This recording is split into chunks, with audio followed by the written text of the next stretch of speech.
I'm just picturing Bee and Barry, the OC versions of Bee and Barry, sort of like having a party for two in like a dilapidated Pizza Hut building with like little party poppers and a cake, and they're like, "Woo, we're 1 year old," and then they sort of like sit quietly and are like, "Okay, well." Why is this party so sad? Yeah, I don't know. I just don't think they have friends. We have so many friends that would come. Maybe they invited Vector to like DJ. Okay. Scratch that. Try again. Yeah. Okay. I don't want this emo party. They contact Vector and they're like, it's 1 year. Like, we are going to throw a huge major party and we need a DJ. And like, we're going to absolutely blow the lid off this joint. And we're going to have Pizza Hut galore for everybody to eat. And then actually, it's totally bumping. The place is crowded. Mm-hmm. All the coolest people are there. And the set's being DJ'd by Vector. Yes. We're bumping Dochi. We got Chaos Cola all around. Yeah, it's the absolute place to be. Forget the first one. Oh, yeah. We don't need some emo piddly party. It's our 1 year, baby. We're fresh. It's our 1 year. Go big. Exactly. Girl fast. Go big and girl fast. Gotta girl fast. That's what this is. Welcome to that party. Yes.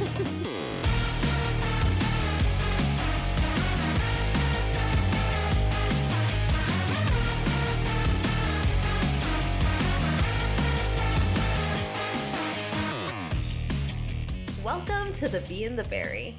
I'm the Bee. And I'm Strawberry. And you're our listener. Yes. And today we are making history because it is the 1 year anniversary of the Bee and the Berry. Yeah.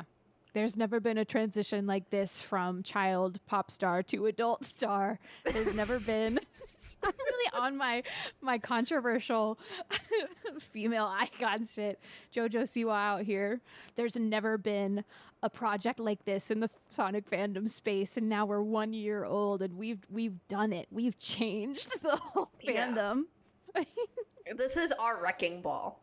Yeah. Oh my god. Yeah, after this, it's not for kids anymore. Yeah. She's just always saying that. She's always saying it's never been done before. It's like, people have made a Sonic podcast before. Yeah. Bee and Strawbz, like, chill. Yeah. We're not the first, but I can say that nobody does it like us. Oh, damn. If I may. You may. Yes, we're here on our irregularly scheduled podcast where we talk about all things Sonic fandom and fan content to answer some questions and celebrate you, listener. Actually, this party is not for us. It's for you, because without you here, I mean, we'd probably still be making stuff, but we'd just be talking to each other. And while that's fun, we could do that offline, and we do that offline. We just like to be here with you. Yeah. And thank you to everyone who has followed us across all of our social media platforms. Yeah. We hit over 100 followers on YouTube, subscribers on YouTube, which is crazy. It just feels really major. Yeah. It does. That's a very sizable room, genuinely. It sure is. If all of us gathered at the Tarot Parlor / detective agency, I mean, that would be too many people for our we would probably be violating the occupancy. Absolutely. But yeah, thank you guys so much for listening to us and cheering us on for a year. Of course, we got to give a special thanks to the KNGI Network and Kyle. We know we got onboarded by them this year, and it's been so wonderful being part of that.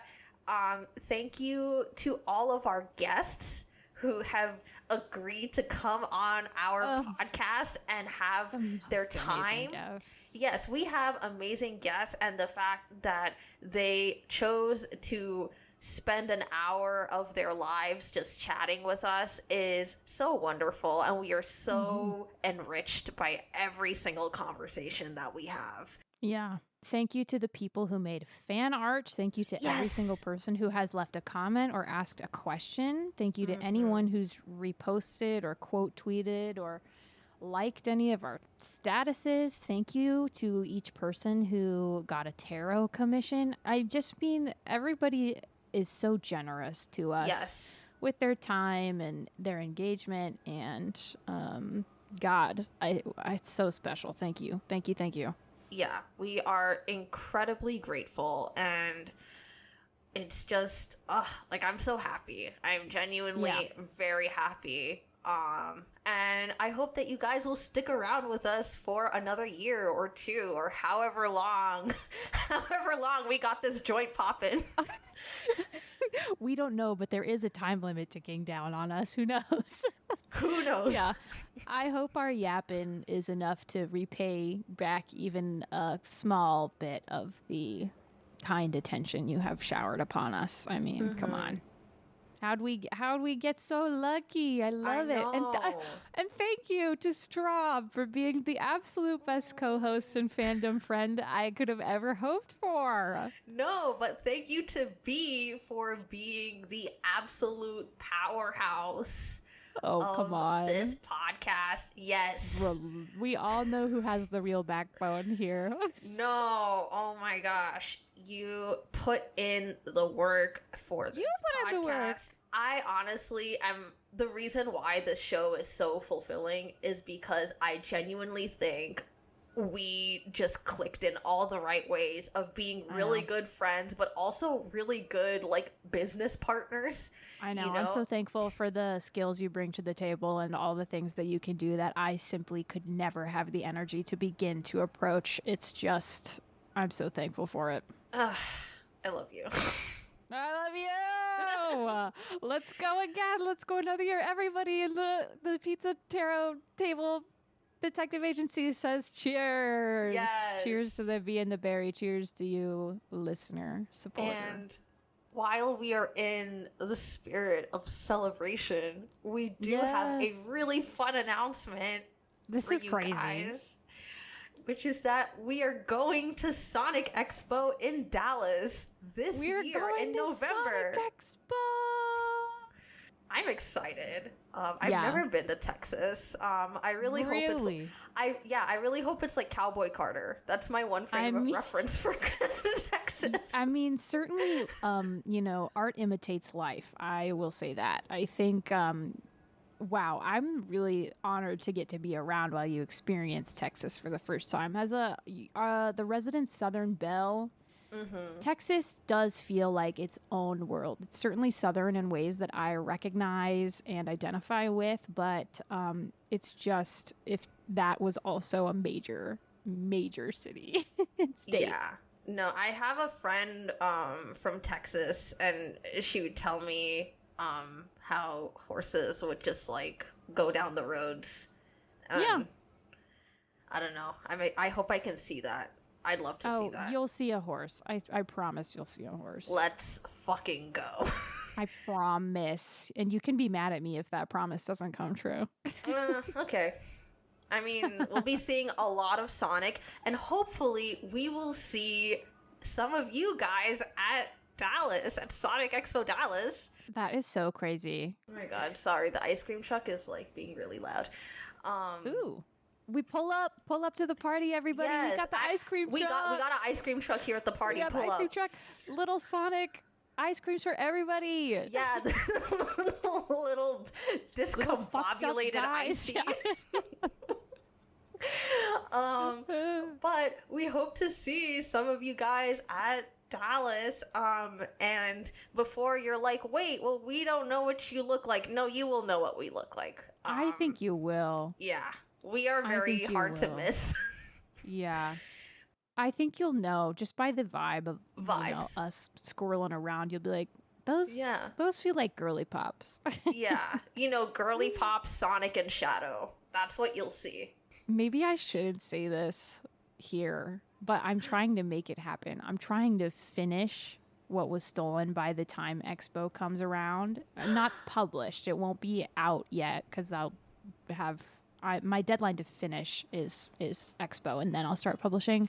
But if I do, the plan is to print a few paper copies of the book to hand out if anybody wants it and or finds us. So no guarantees, but that is my thought. That's my hope, my intention in my heart. And I'll keep you updated on if that intention is coming true. Yes, of course. You should follow Bee on Blue Sky if you want to see some of her status updates on that. Yeah. And speaking of status updates, totally random, off track, not into the BeeBQnA unless you count my question. This is my question for the BeeBQnA. Have you written at all in the past few weeks, Stro? How's your progress going? Oh, I have. Great. I think it's been a little bit of like one step forward, one step back for my writing, but I've been writing. That's major. So the way that I see it is that like, I am so grateful for the support that I've had with this fic, and I will continue to chip away at it, but I think like I don't feel beholden to the worldly ties of this mortal realm, if that makes sense. Right. You always were kind of like an Eldrich being in that way. Yeah. You know, the laws of man. I think because it's like, I don't want to put out a mid-chapter just to put out a mid-chapter. I feel the same. You know? I feel the exact same. If that means that it's got to bake a while, and also I just have other things going on in my life, you know, then I do. But I have been writing. I've been drawing too, which has just been fun. So I have been engaging in creative outlets, even if it's not directly related to reaching new heights. But that's wonderful. That's so wonderful. That's where I am. But I genuinely would like to get a chapter out soon, before Expo, probably. I love that. The only thing that matters is that you are engaging in the act of creation. Exactly.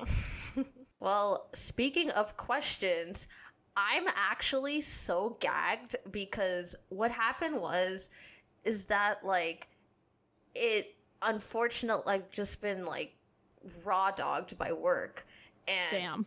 I like totally like it until literally yesterday morning when I woke up. I'm like, oh shit, I gotta record with Bee tomorrow, and I forgot to put out the feeler for questions for the BeeBQnA, because we can't have a BeeBQnA if, you know, there's nothing to BBQ.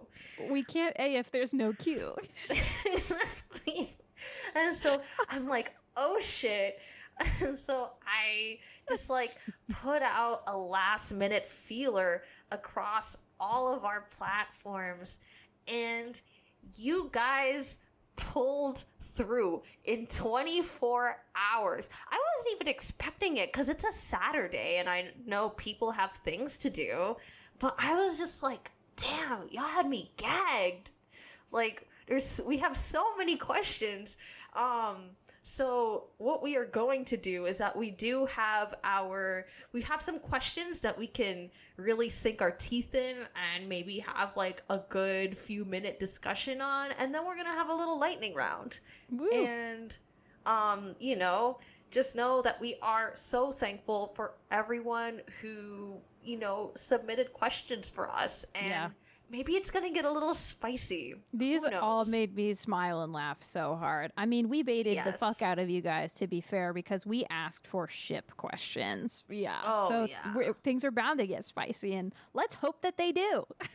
Yeah. So, you know, maybe there's some hot takes in here. Maybe. Maybe this is the episode I get canceled on. Every episode feels like it might be the episode we get canceled on. Yeah. Nevertheless, we persist. So our first question is from Tumblr. It is from Sparkly Cartoon Fairy. We were visited in the night by the Sparkly Cartoon Fairy. Yes. I hope it's like, I think of like the fairies from like Disney's Pixie Hollow. Yeah, I'm thinking of the Barbie ones personally. Oh, my favorite Winx Club girlies. The question is, what, in your opinion, makes a good ship dynamic? For example, do you prefer when characters have more complementary personality types and a natural chemistry who have an exterior obstacle they need to overcome, or characters who are complete opposites who need to overcome internal obstacles to love another? God, I love talking about ships. Sorry, I'm getting a little heated on mic. Oh my god. This is a heavy hitter for number one, honestly. Yeah. Here's what I'll say right off the bat. There is a time and a place for all things. Mm-hmm. I love it all. I typically didn't used to think I was sort of like a toxic ship person. Enemies to lovers never quite got me until I watched Total Drama Island and I got Dunkney pilled. But I think that's just that specific ship. Otherwise, obviously, I love a slow burn. I think people who have an immediate spark, but for some reason or another, both internally and externally, just can't crash through the wall to reach each other yet. So that when they finally do, it's like, oh my God, floodgates open and like the whole world changes under their feet when they've been treading on it so lightly for so long. That's what I like. It's interesting you say enemies to lovers. We have a similar question actually from YouTube about like the enemies to lovers ship dynamics. It's like, I don't know if I'm like big on enemies to lovers, but I am into rivals to lovers. Yeah. You know? But I think like when it comes to ship dynamics, it really comes down to how all the dominoes are laid out. You know, I think, and also just like what you're in the mood for. I think like two people who just like complement each other really well, it can just be very fun to see them tackle something together, especially if the thing that they're tackling really tests both of them individually in different ways. Yes. But at the same time, like when you have like people who are kind of like night and day, it's really interesting to see them, you know, like have to find the missing link that brings them together, or at least, you know, to create some sort of amicable relationship. Yeah. So like, I don't know, like I don't have like a strong preference because I think both, at least in this example, both of these are just really compelling in different ways. I agree. What makes a ship dynamic good to me doesn't really, like, the obstacles you place in front of them can be exterior and interior, likely both, but what makes a good ship dynamic to me is history in some form or fashion that feels loaded and like it needs to be unpacked. And then, you know, make one of them willing to do it, make one of them unwilling to do it, set it 10 years later when they haven't seen each other, make them confront each other. I just think I like Sonic and Amy for that reason too. I think there's a whole lot of history that's loaded between the two of them. And I think that the obstacle of even like beginning to understand how to approach that is really compelling, let alone if there are things that are stopping them exterior to the journey that are stopping them from being able to approach that. Thank you so much. That was a really good question. Yeah. So good. So delicious. So good. Yeah. In a similar vein, which we were talking about, enemies, rivals to lovers, and tropes, we got a question on YouTube from Gunner Guru. Yes. And what's the opinion on ship dynamics such as enemies / rivals to lovers? And I think, like, let's talk about tropes here too, Strawbz. So you said you like rivals to lovers. I like rivals to lovers too. I love some competition. I think it's because, like, so with my OCs, and these are not Sonic OCs, these are just, like, my OCs, I would do, you know, text-based roleplay with some friends, like, especially back in high school, and we did a lot of rivals to lovers stuff. Oh my God. Wait, do you feel comfortable like telling a little bit about it? Like what do you remember being like, oh my God, this is so delicious when like these two characters of ours like competed in the Dark Angel trials or whatever? Oh my gosh.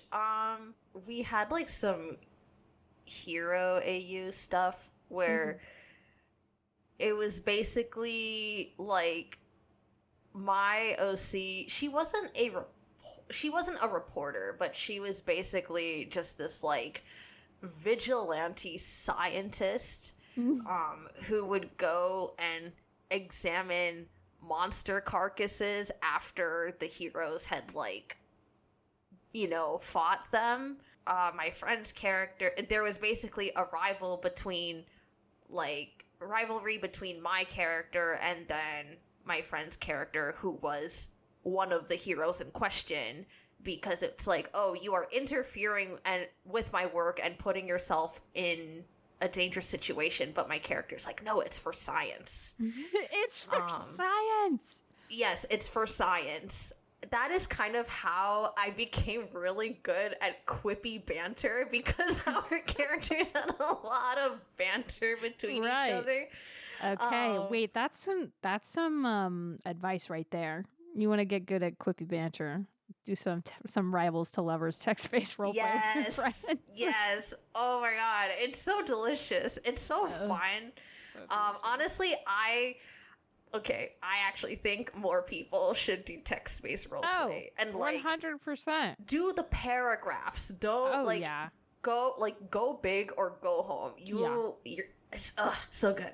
It's so fun. Yeah. Some of my favorite writing has come out of my text-based roleplay paragraphs. Yes. Anyway. Yeah. I like rivals to lovers. I think my favorite is actually like irredeemable to lovers. Like a character who really views themselves as unlovable. And paired with somebody who's like loving you is very easy, actually. See, when you said irredeemable, I was not as in like morally gray bad, but I do love I do love a morally gray bad boy too. They're all so good. Come on. But I mean like a character, I think a lot of people, myself included, feel fundamentally flawed in some way or another.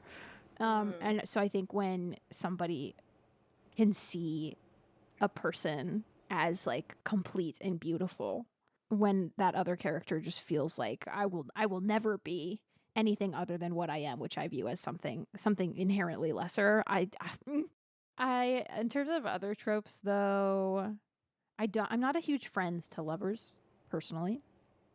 I like transcendent love between friends to be transcendent love between friends. I think there is so much love between friends, and I kind of like to keep that as it is. I don't know. I love Oops, Only One Bed. I love gosh, I mean there's a lot of tropes in What Was Stolen. I love like oops, we're stuck in a tight corner. I love like kiss me so we don't get caught. What other tropes? What about you, Strawbz? Outside of relationship tropes. I'm literally just blanking on tropes right now. I'm sure we'll touch on more. Yeah, we'll find one. Thank you, Gunner Guru, for your question. Next question is from Twitter, and it's from Reaverbot. Yay! How important to you are ships in terms of canon? Have you ever become less interested or outright dropped something because the quote-unquote wrong ship got canonized in your eyes? Ooh, this really is spicy. This is really interesting. You understood the assignment, honestly. I always understand the assignment. Anytime you bring canon into it, things are gonna get spicy. Ooh. We're talking about canon? Canon?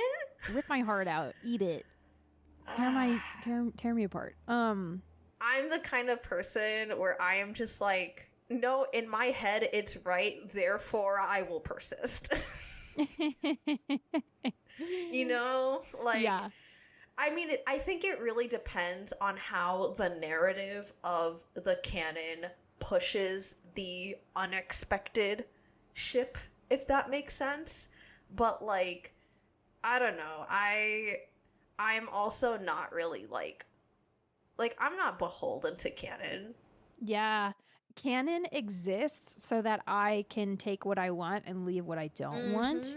And so I don't think there's really anything that it could do to sort of crush my interest. And in fact, like, the less the less a ship is canonized, the more space there is for me to find it so delicious, because I can play with it. I can make up what I want to. I can take the small moments, the small crumbs, and turn them into whole feasts. Like, I don't know. It was sucky when Duncan and Gwen got together in season 3, but I'm going to use that plot point in my fan fiction and have them talk about it, because it happened and it's interesting, and it's just like another obstacle in the storyline that can be used for drama. So yeah, like maybe it broke my heart in the moment, but then when I think about, but how can I turn that into something so delectable? Yeah. I get excited again. Yeah, you know, like, I just think that the gaps that are left, you know, within canon material is, like, it's to me, it's not empty. To me, it's just opportunity. Yeah. And honestly, I also just feel like maybe when I was younger, I, you know, was a little more staunch about adhering to canon, but I feel like seeing those gaps as opportunity, it feels healthier for me and my relationship with the material. I've just never been beholden to like canon. If I just feel like, hey, like, if a choice doesn't land with me, I can ignore it and move on. I don't think I see a world, hypothetical people, don't come for me, where Sonic and Shadow are canonized, right? It happens. They're canon. And I lose interest in Sonami, because what I do at that point is I continue to write my AUs. Like, I like to take them out of the space and explore them in other places. And like the one sort of canon fic that I'm interested in writing is in the Boomverse. And like that is done. That is what it is. So like, just take the pieces of it that feel like the playground. And if ever the, you know, Sonic and Shadow canon world feels like a playground I'd be interested in for any reason, shipping or otherwise, then I would, you know, take those dolls and play in that dollhouse. But I don't have to. I don't have to play in any dollhouse I don't want to play in. Yeah. Honestly, actually, like, if Sonic and Shadow were canon, like, I would be legitimately gagged. Right. We're talking in a hypothetical world. Yes. This hypothetical world of yours has me gagged. Yeah, thank you so much. That was a really good question. I like that. Our next question is from Tumblr, and it's from Lucario Writes. This is more of a general shipping question, but do you prefer stories where the two or more being shipped are already in a relationship, or stories where them getting together is endgame? I think I've said this on the pod before, but maybe not. And this is a tool, not a law. But I had a professor at school tell the class that the story ends at the beginning of the relationship. And that's, you know, the romance genre. That's why Bridgerton abandons its main character to move on to the next sibling for the next bit of fun. Like, that is definitely a thing, and perhaps the more prominent thing. But again, that's a tool and not a law. Yeah, it has to do, I think, with like the journey of the story itself. You know, stories where characters are falling in love with each other, I think it's just a little more obvious to see the story and the narrative of them versus like if they are already together. Yeah, it's a very clear arc. Yeah, but I would imagine that if the story is about characters that are already together, then it puts them in some sort of trial that tests their relationship. Yeah. And that they come out either stronger together, or maybe it doesn't pan out. Who knows?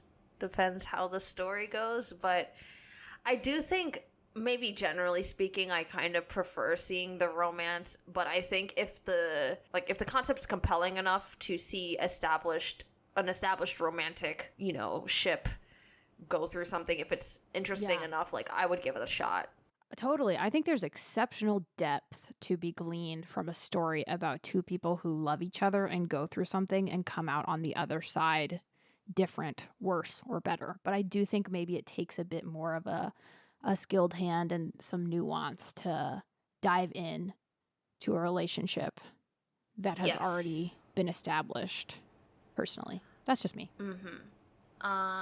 Thank you. Our next question comes from Where Drago. Hi, Where Drago on Discord. This is a wild question. How would you handle a human X Mobian relationship? Would you put a point on it or treat it as nothing out of the ordinary? I feel like if you're putting a point on it, then it has to be some sort of like, oh, I don't want to say forbidden love. You know? Yeah. I'm sorry. I'm just thinking about crack ships for humans and Mobians now. I feel like the most obvious human and Mobian relationship to me is Rouge and Topaz from Sonic X. Okay, I can get behind that one 100%, Yes. actually. I was just thinking of, what's that freaking guy from, I think he's from Archie. He's like a human character, and he's kind of a bumbling oaf sidekick character, and his name is like Dr. What is it? It starts with an I S. don't know. Snively. Snively X Starline. Did you say Starline? Yeah. Is it Starline? Oh, God. Yeah. Are we about to have a debate? Hold on. Can I say something? Okay. I think the fandom is wrong about that. I'm gonna let you fight that one. I just really, when I read it, I look at that and I see Starline. Because when you look at the name Celine, it's spelled the same way. It's Celine. It's not Celine. But isn't Celine French? You don't know if Starline is French or not. Yeah, I don't know, guys. Sorry. When I say it and when I think it in my head, it's Starline, and I don't think I'll ever be able to shake that habit. I'm sorry if you lose respect for me because of it. I'm sorry. Comment down below if you think If B you've is lost wrong respect for me. for calling Starline Starline. Starline feels really wrong to me, like in my gut, and I'm sorry to his creator, who you, of course, have final say. That's hysterical. This is in the same way. This is not the first or the last time I'll ever dox Strawbz. It's not the first or the last time I'll ever say Starline, and you guys are just gonna have to forgive me for it and try and find a way to love me anyway. Yeah, you know, it'll be a rocky road, but I'm willing to journey with you on this path to redemption. Thank you so much, and that's why you're the best. Yes. Snively X Starline. Who else are human X? Sonic and Elise. Jesus Christ. Okay, to me, I can't broach it. In romance writing, I just can't. I can't do it because I do like to write a certain level of physical intimacy. And I'm very intentional about how I choose to describe, like, what they are touching. Is it a hand? Is it fur? Is it skin? Where do the goosebumps come? Like, where are those? Are they on the fur or on the skin? Is it quills? Is it fur? Is it, like, I'm very intentional about what I'm choosing. And I just don't know if I could handle writing the physical intimacy between, like, a human person and an animal Mobian character. Yeah. They're very short. Yeah, that is so fascinating. Yeah, I don't find the act of, like, getting on one knee to administer a smooch very sexual. You know, I don't associate, like, having to bend down a level. Like, it's hysterical. Major romantic tension. So I think if I were ever to write it, which, like, I don't know, maybe I would be putting a point on it because it would be so random and, like, it would be such an outlier to what I usually write, that there would be a point on it because I'd have to be like, well, why is this happening? It would. That's the thing. Like, I feel like if I were writing them, I would be writing them as, like, a dynamic duo, but not like a relationship. you know? Yeah. Just a like romantic relationship. Yeah. I don't know. Absolutely. Partner up, team up. Yeah. But kiss, I don't know. As respectfully as possible, I do want to say that I'm just not freaky like that. Right. And we definitely are freaky in so many other ways, but not like that. Just not Listen, like that. I'll put my hand up and say that as well. But if Rouge and Topaz or Sonic and Elise, if those ships leave you empowered, go ahead. I would think that if I was in a place where like Rouge X Topaz really, really did it for me and I'd want them to be in a relationship, I would go find, somebody who's done, a persona essentially of her. And I would just turn her into a Mobian. Probably. And I would just like canonize her in a way like an OC as a Mobian. Yeah. That's what I would do. Interesting. Thank you, Where Drago. This was some serious food for thought. Oh my gosh.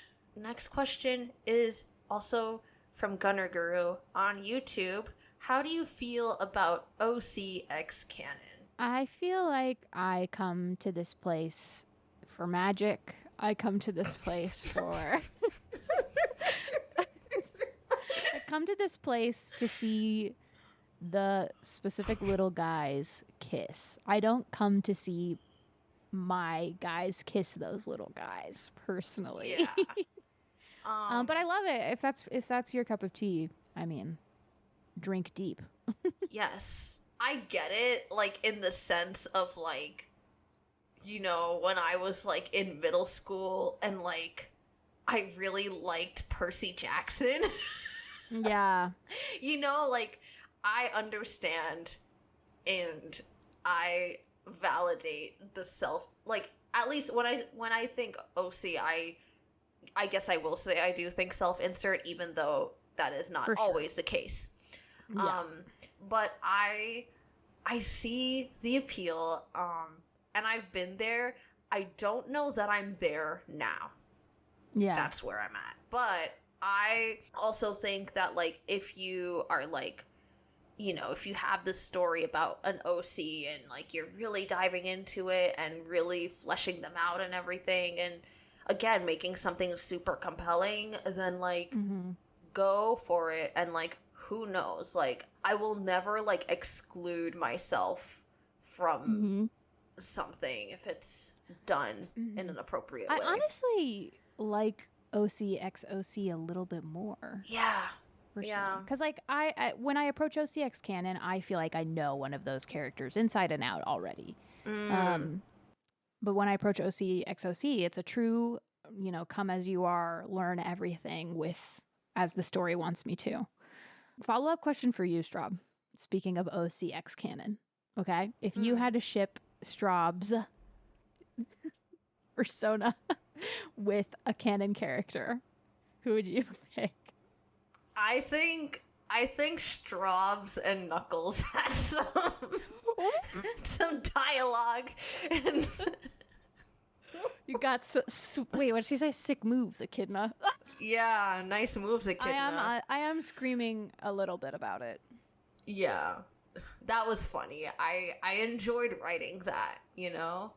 What about you? Who would you ship OCB with? Let's come back to that at the end. Yeah, we have to revisit that. Yeah, okay. I'm gonna think about it, and we'll come back to that. Stay tuned if you want to know while I think about it. And/or I don't know. You tell me. People in the comments, tell us. Comment down below. I want to hear. Comment down below. I want to hear. What are your favorite tropes? How do you feel about OCX canon? Play along with us at home, please. Actually, begging, comment down below. I just want to know. I love to talk about it. Yes. Okay. Our next question is from Fast Clingy on YouTube. Hello. Hi. Ooh, this one. I just feel like it's like we're dancing closer and closer to the fire with each question. Oh, and you know what? I'm kind of here for it. It's our 1 year. We're feeling a little I'm gonna spicy. title this like messiest episode yet, not clickbait. I know. getting messy.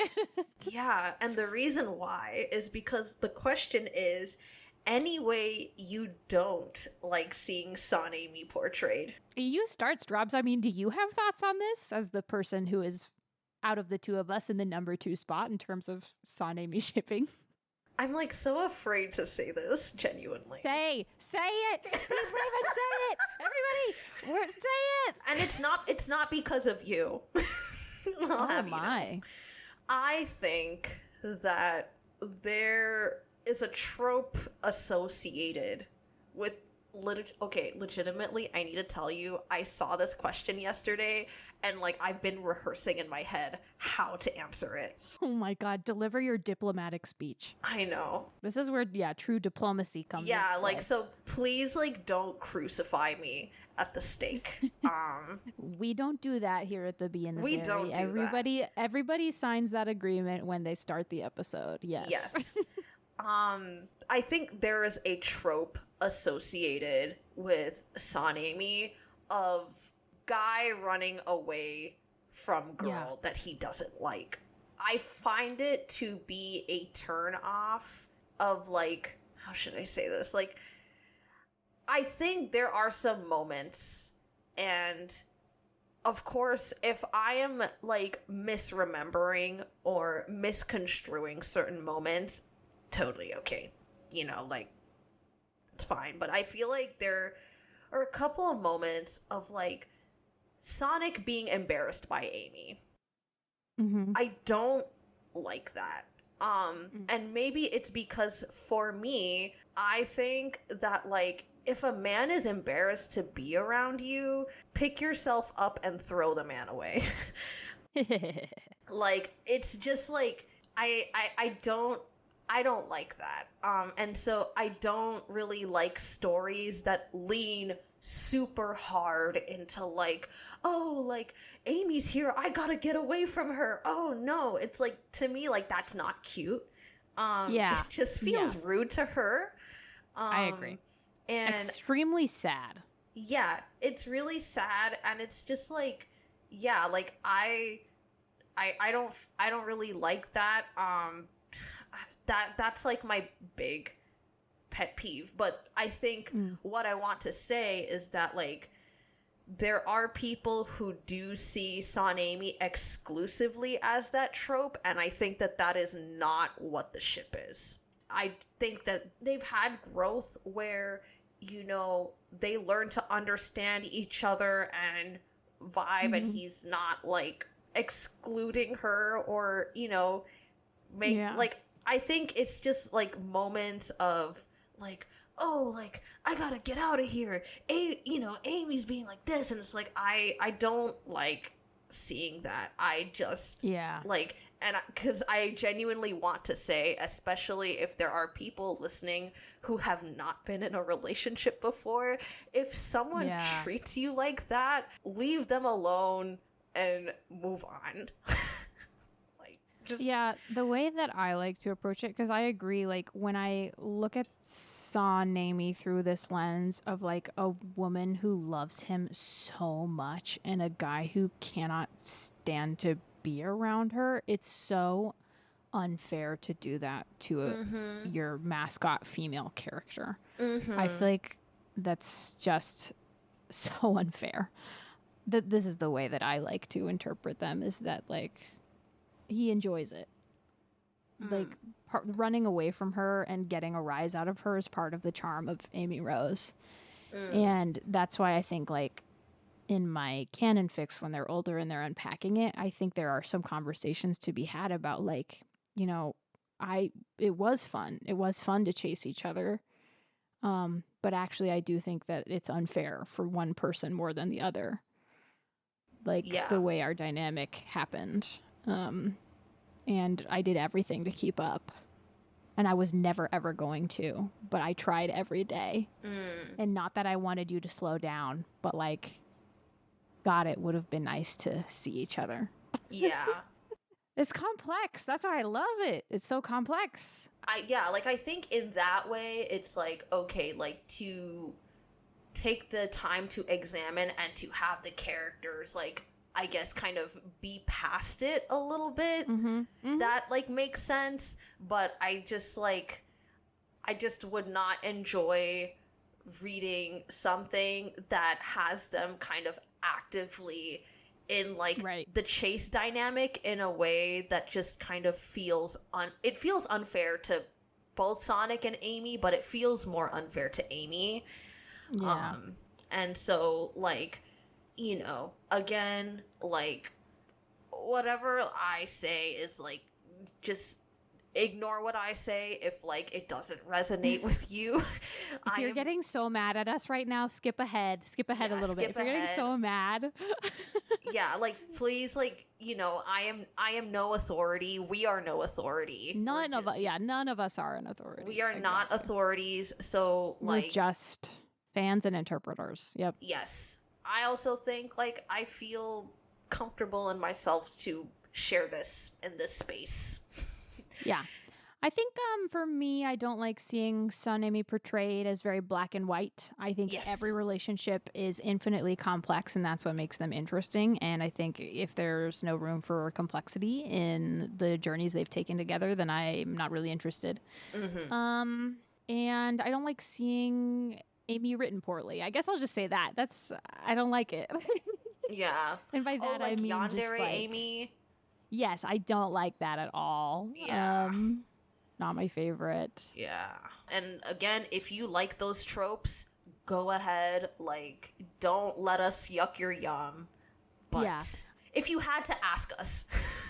If you had to. I think I agree, though. Like, I would rather write Sonic loving. Even if he is teasing, even if he is a little frustrated or annoyed.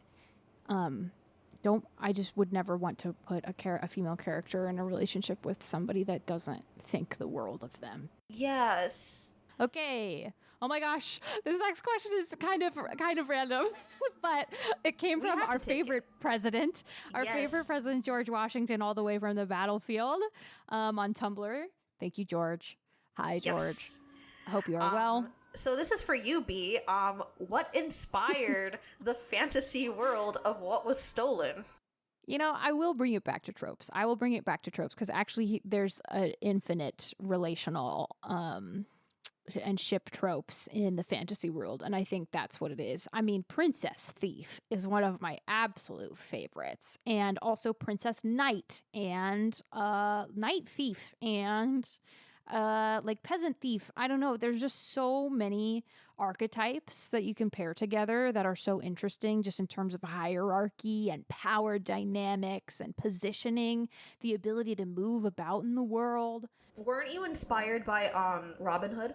Of course. I love Robin Hood. One of my absolute favorite heartthrobs in the entire world. Yeah, I love it. I loved the idea of Amy as a princess and Sonic as a thief. I just couldn't get that idea out of my head. I think those archetypes fit them extremely well.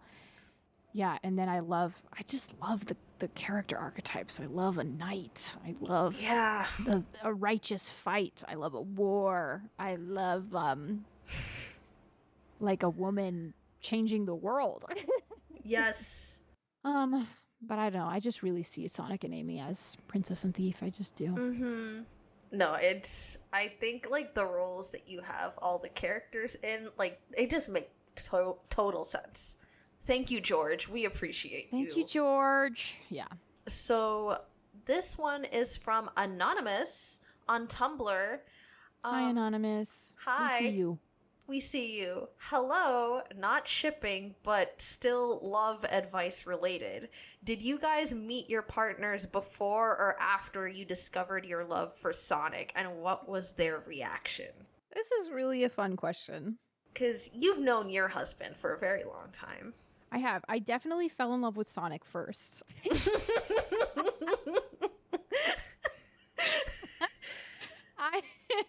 So he knew what he was signing up for. Well, and I think that's the thing, is I think I'm an extremely intense person, period. And I don't do anything half. I just simply can't. Yeah. And so, you know, my love for Sonic is just like a thing I knew I was going to have for the rest of my life. And so I met my Mr. B. And I think it just comes up very naturally when you're meeting someone and you're talking to somebody. Like, what interests you? What do you like? What are you watching? Like, let's talk about things. Show me the things you enjoy. I want to enjoy those too. And a good partner will always want to enjoy the things you enjoy with you.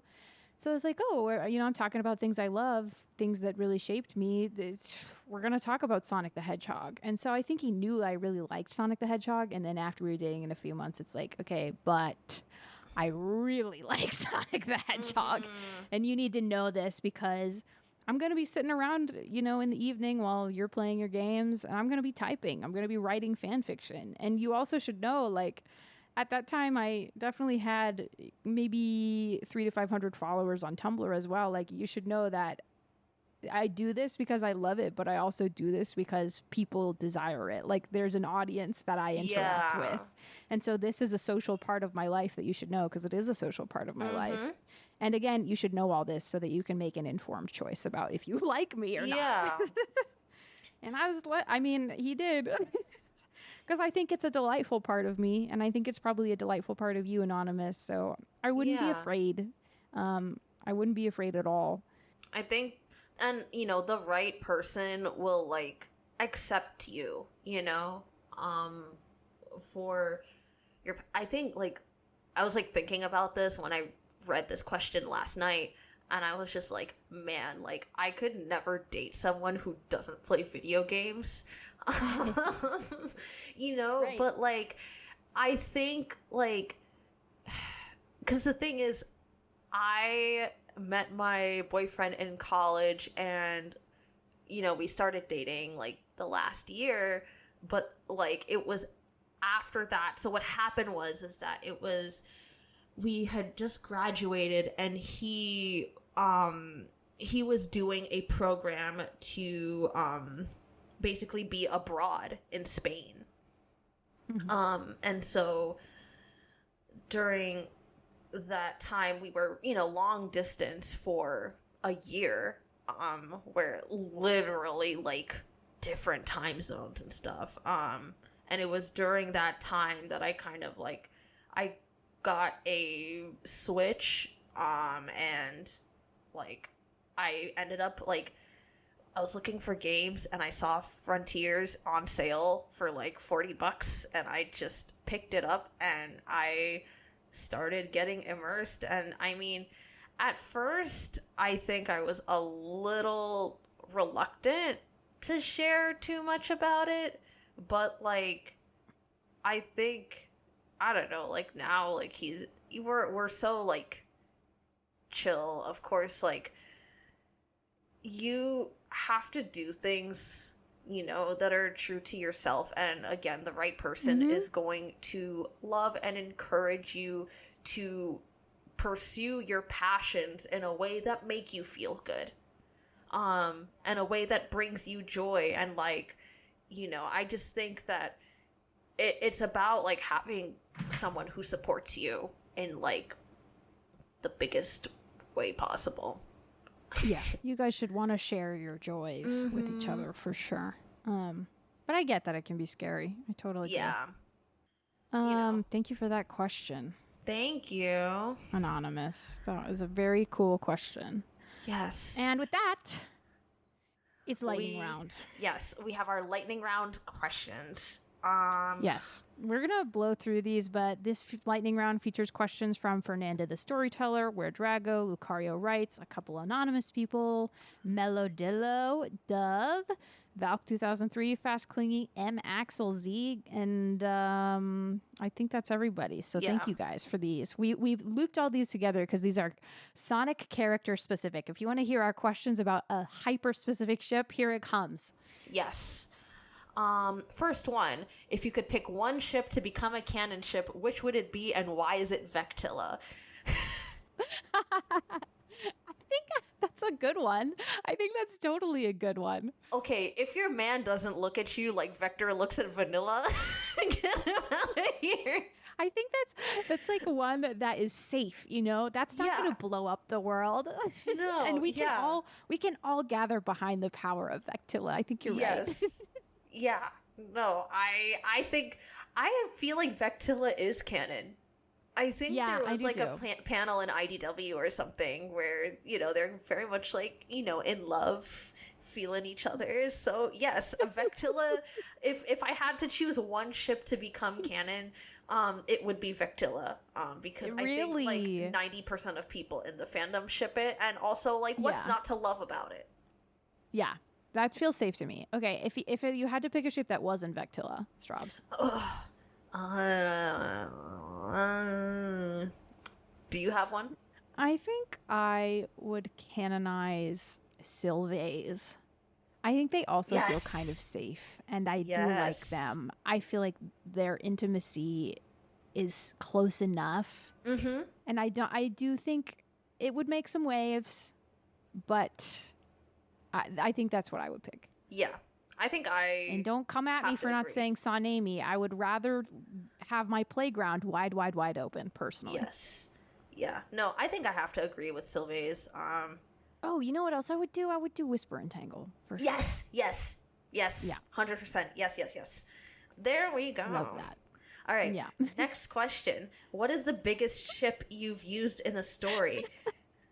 The largest I can think of is off the cuff is the Death Egg, but the flying battery or guns aircraft carriers are impressive too.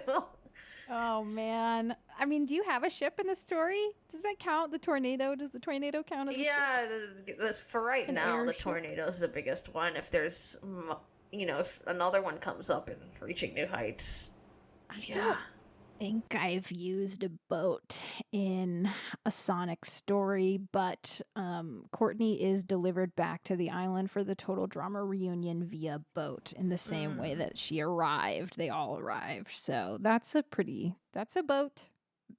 Hell yeah. That's a ship. Okay, next one. Thoughts on Sonerge, which is Sonic and Surge. It's kind of spicy. I don't know if I feel anything in my heart for them personally. Yeah. Not in a bad way. Obviously, let them exist, but I got no thoughts or feelings. I like Surge and Amy, certainly. Yeah. I feel like Sonerge could like itch like a toxic romance itch for someone. But maybe that's just I have not engaged in Sonerge stuff. So like if I'm wrong and that's not what it's about, don't listen to me. But when you tell me about these two characters being together, I'm thinking it's a little toxic. I think Surge can't help but be a little toxic. Oh yeah. Surge is for toxicity. Yeah. Incredible. Okay, next. Who in the cast are big spoons in bed and who are little spoons? This one made me laugh a lot. I kind of think Sonic's a little spoon. I think Sonic and Amy to me are verse. I think typically Sonic big spoons, but I think he does also love to be a little spoon on occasion. I think Shadow is a big spoon. I think Silver is a little spoon. Silver is a little spoon and Blaze is a big spoon. I think Blaze is a big spoon. I think Knuckles is a big spoon. Yeah. I think Eggman is... I think Eggman is a... God, I think Eggman is... Eggman is a little spoon. I think Eggman is a big spoon and Stone is a little spoon. Do you disagree? I don't disagree, actually. Carry on. Okay. But no, actually, wait. I think Stone would be the big spoon and Eggman the little spoon because Stone is always taking care of Eggman. I know, but I think that Stone is baby girl. I hear you, but like the thing is that like literally like Stone would like dress this man, like Stone nursed this man back to health. So I just feel like Stone would be the big spoon. Comment down below who is the big spoon and who is the little spoon. Let me make my final argument. Picture this. It's a long day of Eggman being toxic to Stone, demanding his coffees, throwing them away, being a cranky baby, asshole toddler, forgetting he exists, hating on him, whatever. And then at the end of the day, they climb into bed, and the way Eggman shows his love, big spoon. No words exchanged, only big spoon. Come on! So Come on! Comment down below if you see my vision. comment down below. Who is the big spoon and who is the little spoon? Wispangle, I think Tangle's the big spoon and Tangle Whisper's big the spoon little for spoon. sure. Yeah, Yeah. I agree with that wholeheartedly. Yeah. Who Yeah. else? I think that's it on my end. I can't really think. Great questions. Thank you. I love that. Another anonymous question. What do you think of Shad Amy? And is that based off of canon or like fanon? Shad Amy is 5 stars for me. Maybe Yes. 6 stars out of 5. I love Yes. Shad Amy. I really, really do. Yeah, I do. Can I say something really controversial? I know what you're gonna say, and you're allowed to say it. And I also agree on some levels. Yeah, say it. No, we're drawing the line here. Don't say your controversial thing. This is where we stop. Yeah. Pause the episode if you still want to like me after this. Oh my god. I think that Shad Amy hits the spot for me a little more than Son Amy. Yeah, fair enough. I have many spots, and all of them can be hit by a plethora of things, but that's why I do also think I agree. Shad Amy does hit the spot. Yeah. I don't know, something about just like brooding guy with sweet girl. It just Especially, and I think that to take it into the canon or fandom, I like the way fandom depicts them. I really do. But the canon, it's just this history for Shadow of like closed off. Not even the whole innocence thing, but just like it takes somebody who still believes in humanity, who happens to be like a sweet girl, to open him back up to the world. And that is his history. That's his actual history. And so I think it's really, really, it gets me right in the feels when Amy is the one person who can, show him the light. I just like when it's like, Shadow is just being mean and brooding to everyone else, but I think on some level, like, with Amy, like, there's a tenderness. Like, a little more tenderness. A gentility. With her. A willingness. Yes. Yeah. Oh, God. Ugh. Oh, It's so good. I'm getting heated on mic again. It's good. Thank you. Okay, next question. Who would you ship Whisper with? Obviously, people put her with Tangle, but if you had to pick someone else, who would be your next choice? Yeah, this is an interesting one. Do you have an instinct, Strawbz? I don't know. I don't think so, honestly. I just do think, Tangle's great. I know there are some or is it, what is it? Wispespio? Wispio? SBO Whisper? Whisper and SBO. There are some Whisper SBO people, right? I've actually seen no, it's Wispilver. It's Wispilver. Yes. Wait, okay, is it Tangle and SBO then? I think so. Yes. I've seen Wispilver out there. I'm not opposed to it, but like, I see your Wispilver and I raise you. Wispays? Ooh. I like that, actually. The quiet girlies, but I think that they can hold hands and feel bolstered by each other's presence. Mm-hmm. I don't know if they have to have the words. I think they convey everything they need to with their eye contact, with an intentional hand on their shoulder. I could see Lanolin. I think anybody in the sort of resistance group could work for her. And the Diamond Cutters, yeah. Yes, the Diamond Cutters. Next. Julex Lanolin. This isn't a question, it's a fact. Yeah. Sure. I agree. Yeah. I like them. I like them for sure. Yeah. My gosh. I see it too. I see the vision. I totally see the vision. Next one. How do you feel about the recent popularity of Metal and Amy? Can I be honest? This is another 5 out of 5 stars for me, guys. Yeah. This is another 5 out of 5 stars for me. I've seen Here's some the thing really that I cool love art. about. Yes, I do think that the fanon is really turning them into something compelling that I wouldn't think about, but makes so much sense. Yeah. And I tweeted a tweet about this, or whatever the blue sky version of that is, a sky tweet, that I do really like the idea that something in Metal's code is obsessed with Amy. Like something inherent to his coding, like is directed towards her containment. I love that. I think in a way, maybe Met Amy is the toxic Amy ship for me, in that this is an obsessive thing, who needs soothing.